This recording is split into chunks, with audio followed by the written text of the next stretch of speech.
Hello friends, very sweet good morning friends.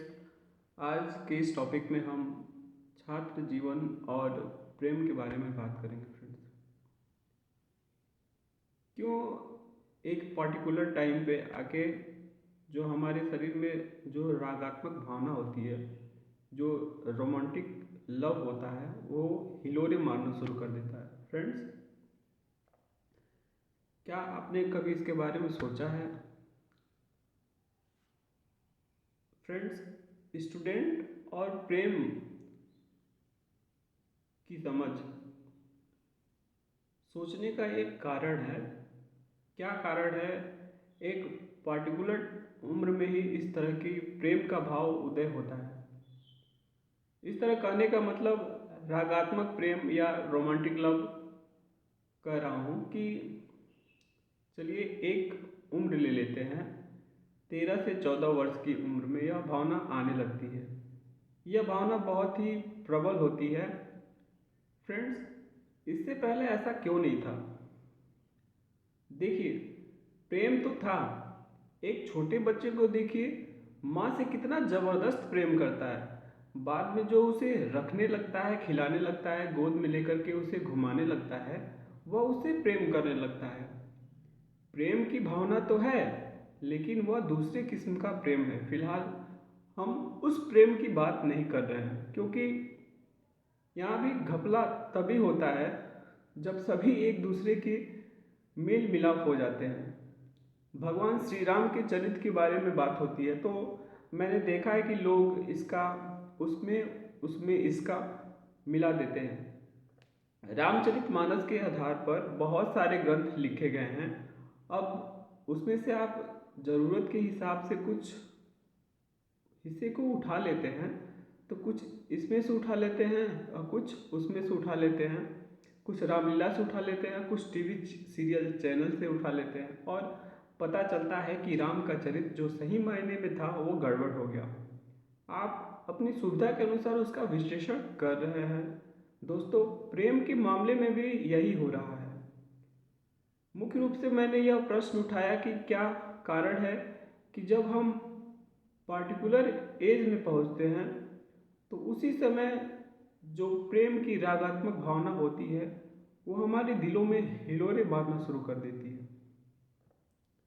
इस तरह की भावना हमारे विचारों में क्यों आती है फ्रेंड्स? जब आप इस बात का आकलन करेंगे तो आपको स्पष्ट रीजन मिलेगा। बहुत ही वैज्ञानिक कारण होगा, लॉजिकल होगा, साइंटिफिक रीजन होगा, जो सीधे हमारी बायोलॉजी से जुड़ा है, हमारे जीव विज्ञान से जुड़ा है। आप बहुत अच्छे तरीके से जानते हैं कि हमारे शरीर में लगातार हार्मोन बनते रहते हैं, ख़त्म होते रहते हैं, नए हार्मोन बनते हैं, फटाफट बनते हैं और तिरोहित भी होते रहते हैं। हमारा शरीर बहुत ही विचित्र किस्म के मैकेनिज्म से जुड़ा हुआ है। इसका मतलब यह हुआ कि पार्टिकुलर एज में हार्मोन बनने और निकलने शुरू होते हैं। जन्म से ही दाढ़ी मूछ नहीं होती। आवाज़ देखिए, आपकी साउंड बदलने लगती है, आपके शरीर के दूसरे तत्व भी बदलने लगते हैं। तो इनमें जो बदलाव हो रहा है हार्मोन्स के कारण हो रहे हैं। हम बोलचाल की भाषा में बोल तो देते हैं कि ये उम्र के कारण हो रही है, लेकिन हार्मोन्स इसका मतलब हुआ कि जिस रागात्मक प्रेम का इस उम्र में हम अनुभव करते हैं वो हार्मोन के कारण होता है। पार्टिकुलर उम्र में हमारे शरीर में हार्मोन्स बनने शुरू हो जाते हैं। इसलिए आप इसे बहुत बड़ा दैवी या अलौकिक कारण मत समझिए। जैसे आपके साथ घटित हो रहा है वो बहुत ही अद्भुत है, बहुत ही विलक्षण है या बहुत ही दैवी है, ऐसा बिल्कुल भी नहीं है। इसका विशुद्ध कारण जैविक है। जैविक है तो किसी भी मामले में इसको कम मत समझिएगा। कहने का अर्थ है कि बहुत ही फालतू की बात, बहुत ही कम महत्व की बात मैं समझा रहा हूँ।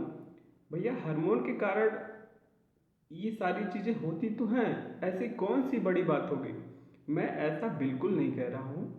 हार्मोन्स के कारण ही हमारे शरीर में, भावनाओं में, हमारे विचारों में दुनिया भर के परिवर्तन होते हैं रहते हैं। अच्छे से लेकर बुरे तक के परिवर्तन होते हैं। शांति भी आपको इसी से मिलती है। आपको गुस्सा भी इसी वजह से आता है। देखिए, जब आपको गुस्सा आता है तो कैसे हमारा शरीर, हमारी भाव भंगिमा बदलनी शुरू हो जाती है।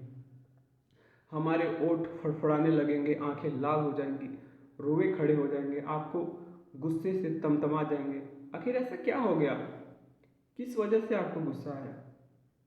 उस गुस्से की वजह से हार्मोन पैदा हुआ, वो ब्लड में मिला और ब्लड में मिलने के बाद पूरे शरीर में दौड़कर अपना प्रभाव दिखाना शुरू कर दिया। तो फ्रेंड्स, हमें ये जानना चाहिए कि यदि यदि हम इसे जान गए तो मुझे लगता है कि हमारे सोचने समझने की जो तार्किक क्षमता है ना, वो और अधिक वृद्धि हो जाएगी उसमें। तो दोस्तों, आप इस पे विचार करें। आज के लिए बस इतना ही। आपको हमारा ये सीरीज़ कैसा लगा? आप अपनी सुझाव प्रतिक्रिया कमेंट बॉक्स में अवश्य भेजें। बहुत बहुत धन्यवाद।